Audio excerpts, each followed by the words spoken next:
Hey YouTube, what's going on? So excited for this video because this is actually one of my favorite topics, which is starting a hair care line. You guys know that I've been, doing one-on-one consultations, helping people start their hair care line. So whether you are interested in doing this or not interested, this will still be beneficial to learn about the process and just all that goes into creating. This will not be like a consultation where I can go in depth personally based on what you're trying to do, where I can actually cater the content for you. But this video will be generalized enough to kind of get you started in thinking as to, is this something that I want to do? Okay, so stay tuned. Okay, so we're going to cover 3 topics in this video: production options, product design, and distribution. So starting off with production option, this is going to determine really what your next steps are going to be. But first, you have to decide what your production options are. Your first option is going to be create at home. And this is literally where you are creating the formula at home,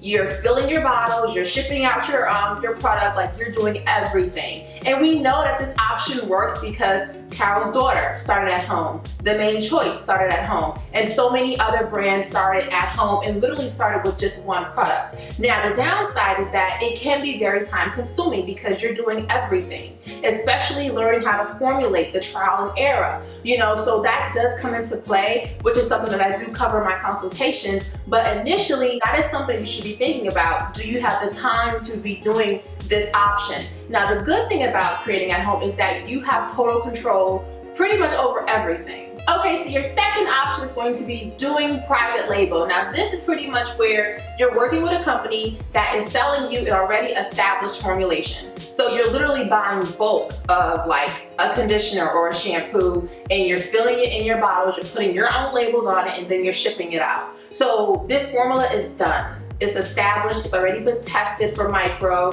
it's been tested for stability. All you're doing is just taking it and presenting it as your own brand. Now, the downside about this, of course, is that you can't customize the formulation. The majority of the time you cannot, because what they give you, it is what it is, and it is a complete 100% formulation.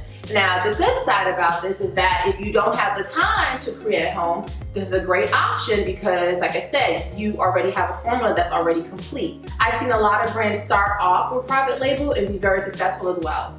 Okay, and your third option is going to be contract manufacturing. Now this is like the bread and butter of the beauty industry because they will create and customize pretty much anything that you want them to do, that they're able to do. So this is a customized formulation. This is your formulation. It is for you. Now the downside about it is that this is going to be more of the costly option, I would say. And on top of that, if you do not have a large following, it can get kind of tricky because certain contract manufacturers, or I should say most of them, they have a really high minimum order quantity. So you can have a contract manufacturer that's like, yeah, we won't work with you unless you agree to at least 1,000 units. Or maybe 500 units. In my industry, it's 20,000 units. You know what I'm saying? So if you don't have a following, you're gonna have bottles of product just sitting around in your living room until you sell out. So that's something to keep in mind as well. But either option will work. You just have to determine what's best for you. Also, during the consultation, regardless of what option you decide to choose, I will walk with you through each step, and I will also give you guys recommendations on contract manufacturers and private label as well. Okay, so next is product design, and this is like my favorite part of just the whole process because you really get to design a product that is going to perform. This is something that I teach people how to do in the consultation. So one of the biggest things is going to be research for you. Research is key, and I promise you it is going to make this entire process so much easier. And when I say research, meaning look at products that are doing well in the market. Look at those ingredients. If you go through private label or contract manufacturer, you're going to want to know exactly what you want inside a shampoo or a moisturizer. And that only comes from research and also working with me as well, because of course, I'm going to give you tea on all that good stuff. And especially if you're creating at home, you need to learn what to purchase and what to get. So now that you've covered product design, you got a good formula, you love it, now it's time to sell it. So the question is, where are you gonna sell it at? Are you gonna do it local, online? Are you gonna try to find a store? All of these things matter.